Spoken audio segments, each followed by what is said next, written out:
সূরা মায়েদার ৬৭ নম্বর আয়াতে আল্লাহ রাসূলকে ডাক দিয়েছেন, হে রাসূল, আপনি তাবলীগ করেন, প্রচার করেন, পৌঁছিয়ে দেন। কি তাবলীগ করবেন, কি প্রচার করবেন? মা উনজিলা ইলাইকা মির রাব্বিক, আপনার রব আপনাকে যেটা দিয়েছে তার নাম কি? কোরআন। বলেন বলেন। তাহলে তাবলীগ এই শব্দটা কোরআনে কারিমে আল্লাহ ব্যবহার করেছেন আমর হিসাবে, আল্লাহর আদেশ, আল্লাহর আমর। তার বান্দাদের জন্য মেনে নেওয়া নফল না ফরজ? তাহলে তাবলীগ করা কি?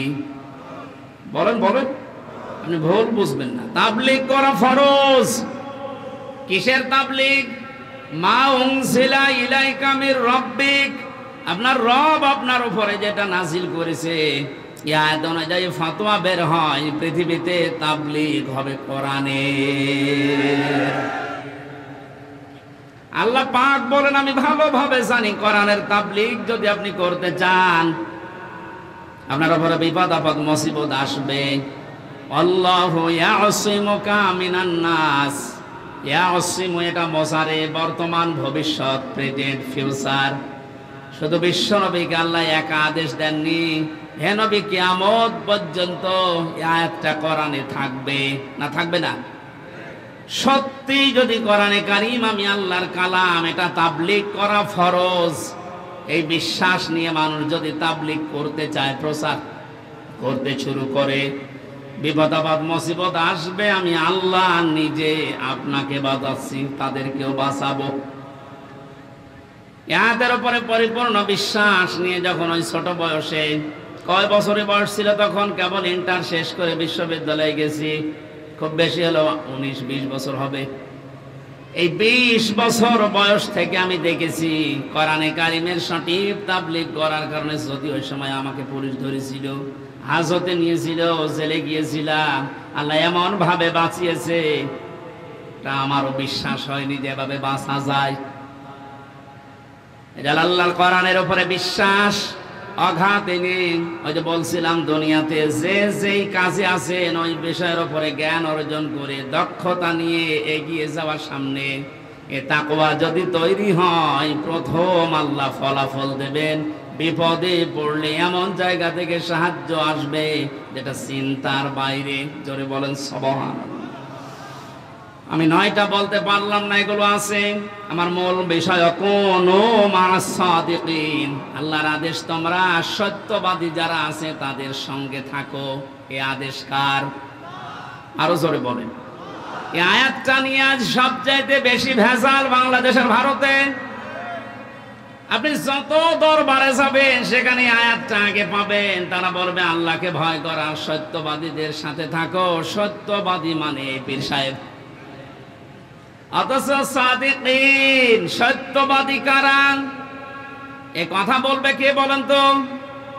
বলেন বলেন। হামজা যদি বলে অমকে সত্যবাদী, অমক দল সত্যবাদী হবে? কোরআনে কারিমে আল্লাহ আয়াতের ব্যাখ্যা সূরা বাকারার 177 নম্বর আয়াতে দিয়েছেন যে 10টা গুণ যাদের ভেতরে পাওয়া যাবে, আমি আল্লাহর ভাষায় উলাইকাল্লাযীনা সাদাকু ওয়া উলাইকা হুমুল মুত্তাকুন। এই মানুষগুলো হচ্ছে আমি আল্লাহর ভাষায় ঈমানের দাবিতে সত্যবাদী, আর এরা তাকওয়াবান, এরা মুত্তাকি। তোমরা যদি সঙ্গী সাথী থাকতে চাও, এই 10টা গুণ যাদের ভেতরে আছে তাদের সাথে থাকো। এটা যে রেকর্ড হচ্ছে সারা পৃথিবীতে, কালকে ছড়াবে। আমার সামনে এখন 750 কোটির উপরে বেশি মানুষ মনে করেন বসে আছে। আমি নিজের ঈমান থেকে দায়িত্ববোধ নিয়ে কথা বলছি। আল্লাহ যাদের সাথে থাকতে বলেছেন তাদের পরিচয় যদি এখন এই আয়াতের সাথে মিলে যায়, অবশ্যই যাদের সাথে থাকা আপনার জন্য ফরজ। কোরআনে কারীম আদেশ দিচ্ছে, এবার আপনি মিলান। লাইসাল বিররু আন তুওয়াল্লু ওয়াজুহাকুম কিবালাল মাশরিকি ওয়াল মাগরিবি ওয়ালাকিন্নাল বিররা মান আমানা বিল্লাহ। আল্লাহ পাক বলেন শুধু পূর্ব দিকে আর পশ্চিম দিকে মুখ ঘুরিয়ে নামাজ পড়লে সওয়াব হবে। কে বলেছে তোমাদেরকে?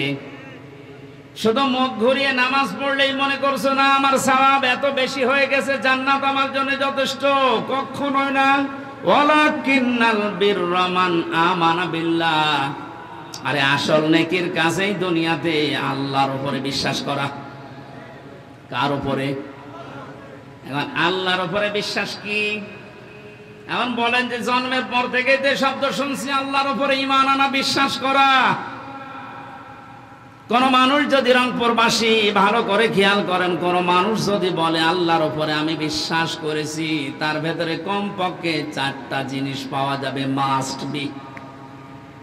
ওই যে ছোটবেলায় কায়দা পড়েছিলাম, মাওলানারা পড়িয়েছিল, আমানতু বিল্লাহি কামা হুয়া বিআসমাইহি ওয়া সিফাতিহি ওয়া ক্বাবিলতু জামিআ আহকামিহি ওয়া আরকানিহি। এখানে গুরুত্বপূর্ণ 4টা বিষয় আছে। আপনাকে বলা লাগবে যে আমি এমন আল্লাহর উপরে ঈমান এনেছি যার অস্তিত্ব আছে, যার নাম আছে, যার নামের গুণাগুণ আছে। শুধু নাম নিয়েই বসে নেই, প্রতিটি নামের কার্যকারিতা আছে। আর ওই কার্যকর ভূমিকাগুলো আমি 100% বিশ্বাস করি। তাহলে আমার ভেতর থেকে এই পৃথিবীর সব ভয় আমার আল্লাহ আস্তে আস্তে দূর করে দেবে। এই যে বিআসমাইহি ওয়া সিফাতিহি, আমি এমন আল্লাহর উপরে ঈমান এনেছি, বিশ্বাস করেছি যার শুধু নাম আছে তা না, নামের গুণাগুণ আছে, কার্যকর করার ক্ষমতা আছে। আল্লাহর নাম আছে রাজ্জাক। নাম কি? আরো জোরে বলেন। এই নামটা নিয়ে শুধু তিনি বসে নেই, এ নামের গুণাগুণ আপনি পৃথিবীর দিকে তাকান। এই নামটা নিয়েছে এই কারণে পৃথিবীতে কেউ না খেয়ে মারা যায় না। পৃথিবীর কোন সৃষ্টি আজ পর্যন্ত না খেয়ে মরে গেছে আমরা ইতিহাস এরকম পাইনি। কারণ এই দায়িত্বটা দুনিয়ার মানুষের না, এ দায়িত্ব সরাসরি কার? যার ভেতরে এই বিশ্বাসটা 100% ঢুকবে, সে রিস্কের জন্য কোনোদিন কারো কাছে শিরিক করবে না। এজন্য ধর্মের লোকেরা হাজারো এই শব্দটা শিরিকের জায়গায় নিয়ে গেছে। আল্লাহ যে রাজ্জাক, এই বিশ্বাসটা না করে ফসলে বরকত দেওয়ার মালিক দুর্গা এ কথা বলে তারা দুর্গাকে বিশ্বাস করে যে দুর্গা আমাদের ফসলে বরকত দেয়। অনেক মুসলমান পর্যন্ত তাদের কথার সাথে সুর মিলিয়ে বলে ফেলে মা দুর্গা গজে চড়ে এসেছিল, এই জন্য ফসলের বরকত এবার বেশি হয়েছে। রিজকের মালিক কে বলেন তো? রাজ্জাক নামটা খেলা করার জন্য নিয়েছে। হযরতে সুলাইমান নবী আলাইহিস সালাম একবারে দায়িত্ব নিতে চেয়েছিলেন এক বেলার জন্য। আল্লাহ পাক বলেছিলেন তুমি পারবে না, কারণ রাজ্জাক দুনিয়ার কারো নাম না, রাজ্জাক কার নাম? আরো জোরে বলেন। তিনি জোর করে সে নিয়েছিলেন, পারেন নাই, কিয়ামত পর্যন্ত কেউ পারবেও না। রংপুরবাসী সহজ সরল মানুষ, বিভাগের মানুষেরা কান খাড়া করে শোনেন, যাদের অন্তরের ভেতরে এই বিআসমাইহি ওয়া সিফাতিহি বদ্ধমূল হয়ে ঢুকে আছে, বসে আছে, তাদের কাছে ফাঁসির দড়ি আর ফুলের মালা সমান। তাম দুনিয়ায় একদিকে চলে গেলে ওই মানুষগুলোকে আল্লাহ যে রাজ্জাক, এখান থেকে আপনি টলাতে পারবেন না। এই জন্য মানুষগুলোর জীবনের দিকে তাকিয়ে দেখবেন, যারা আল্লাহকে রাজ্জাক বলে বিশ্বাস করে, রিস্কের কোনো পরোয়া, কোনো ভয় তাদের নেই। কারণ এই দায়িত্বটা আল্লাহর। আল্লাহ যেই দায়িত্ব নেয়নি ওই বিষয় নিয়ে তারা সব সময় চিন্তিত। রিস্কের বিষয় কার কাছে? আপনি মরণের পরে আপনার আমল অনুযায়ী আপনার হিসাব হবে। আমল ভালো না হলে আল্লাহ আপনার জন্য জান্নাত দেবেন না। এই জন্য যে মানুষগুলো আল্লাহ যেটা আমাদের উপরে ছেড়ে দিয়েছে, যে ঈমান আর আমল, এইটা ঠিক করার জন্য, সোজা করার জন্য তারা 24 ঘন্টায় দেখবেন ব্যস্ত। রিস্কের জন্য তাদের এত ব্যস্ততা, এত পেরেশানি দেখতে পাবেন না। আমার ভাইরা, শেষের কথাগুলো আরো মারাত্মক। আমি এমন আল্লাহর উপরে ঈমান এনেছি যার অস্তিত্ব আছে, না শুধু অস্তিত্ব নিয়েই বসে নেই, শুধু নাম নিয়েই বসে নেই, নামের গুণাগুণ কার্যকারিতা তো আছে। ক্বাবিলতু জামিআ, আমি কবুল করে নিয়েছি সব কিছুকে।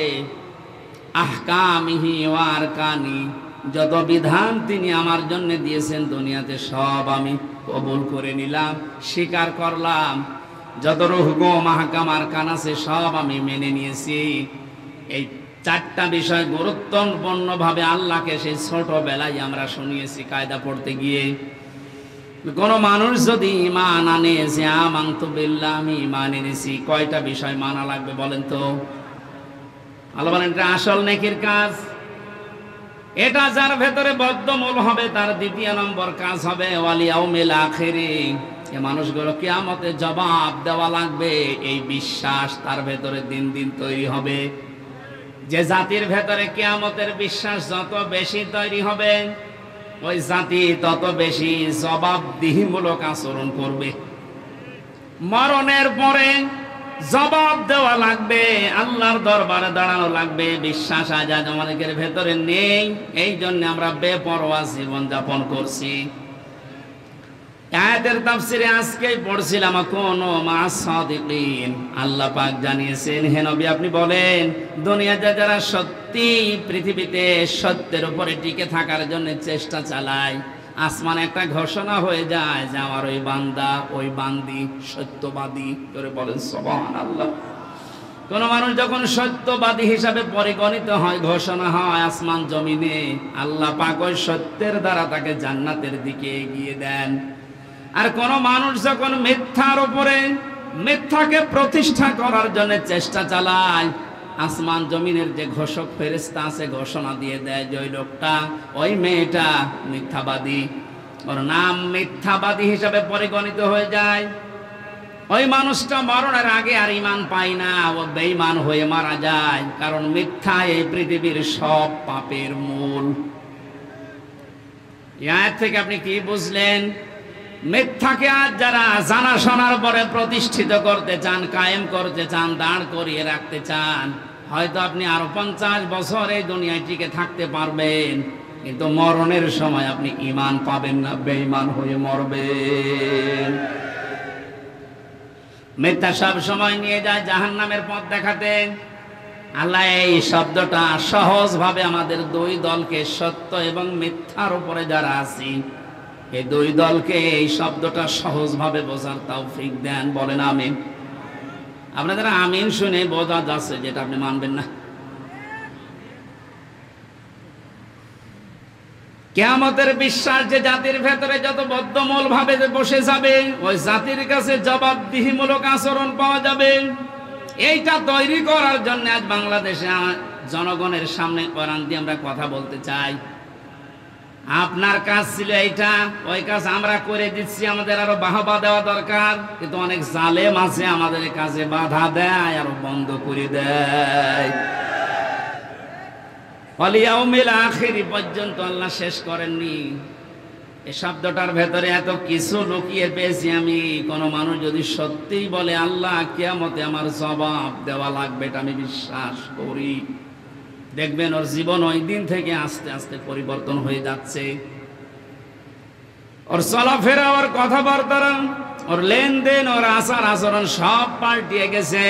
খলিফাতুল মুসলিমিন হযরত ওমর, হাদিসটা যদিও দুর্বল, আমি শিক্ষার জন্য বলছি, ইন্তেকালের 12 বছর পর তার সন্তান আব্দুল্লাহর সাথে দেখা হয়েছিল স্বপ্নে। হযরতে আব্দুল্লাহ বলেন, বাবা কোথায় ছিলেন এতদিন? খলিফাতুল মুসলিমিন হযরত ওমর বলে, বাবারে আজ 12টা বছর আমি দুনিয়ার জীবন ছেড়েছি, আমি আল্লাহর দরবারে হিসাব দিচ্ছিলাম। শেষ পর্যন্ত মহান আল্লাহ আমাকে বলেছে, ও মা আমারে মাফ করে দিলাম। 12 বছর পরে এখন আমি আল্লাহর মাপের ঘোষণা পেয়ে জান্নাতের নহর থেকে গোসল করে জান্নাতের কাপড় পরে আমি জান্নাতে যাচ্ছি। ও রংপুরবাসী, আকাশের তারকার চাইতে হযরত ওমরের নেকির কাজ দুনিয়ায় বেশি ছিল। রাস্তা দিয়ে গেলে শয়তান পর্যন্ত ভয় পেত ওই রাস্তায় যেতে। নবীর পরে যদি কেউ নবী হওয়ার যোগ্যতা অর্জন করত, হযরত ওমর নবী হয়ে যেত। জান্নাতের সার্টিফিকেট জিন্দা অবস্থায় যে পেয়েছিল যারা, তার ভেতর উনি 2 নাম্বার। এই পর্যায়ের মানুষ, মানে যদি 12 বছর লাগে তারপর আল্লাহ বলেন আমি মাফ করে দিয়েছি। বলেন তো আপনি নিজের দিকে তাকিয়ে যে আপনার কয় বছর লাগবে? আমি মাঝে মাঝে একা যখন থাকি আমার মাঝে মাঝেই মনে হয় আল্লাহ তুমি যদি আমার এখনই বলো হামজা তোরে আমি 2024 সালের জুন মাসের 1 তারিখ পর্যন্ত মাফ করে দিলাম, যা শুধু জুন মাসের 2 থেকে এই 24 এই 23টা দিনের হিসাব দিয়ে তুই জান্নাতে চলে যা। আমার যে জীবনের স্টাইল, আমার মনে হয় 24 দিনের হিসাবও আমার দেওয়া সম্ভব না। আপনারা পাইবেন না? আপনাদের গলার ভাব দেখে বোঝা যাচ্ছে পারবো।